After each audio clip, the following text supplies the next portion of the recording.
IPhone 17 pro max, iPhone 16 বা 15 যেটাই বলি না কেন, আইফোন কেনার এক অসম প্রতিযোগিতায় যেন আমরা নেমে পড়েছি। আমাদের প্লেটে খাবার নেই, আমাদের প্লেটে ভাত নেই, তবুও যেন আইফোন লাগবেই।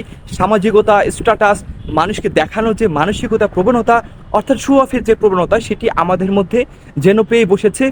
আমাদের নিত্য প্রয়োজনীয় অনেক জিনিস আমরা না কিনেও আইফোন কেনার জন্য উঠে পড়ে লেগে থাকি।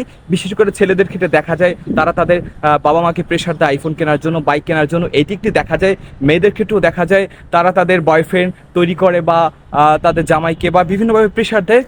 অসম প্রেশার দিয়ে আপনি আইফোন নিয়ে নিলেন ঠিকই, কিন্তু আলটিমেটলি লাভের লাভ কাজের কাজ কিছুই হলো না।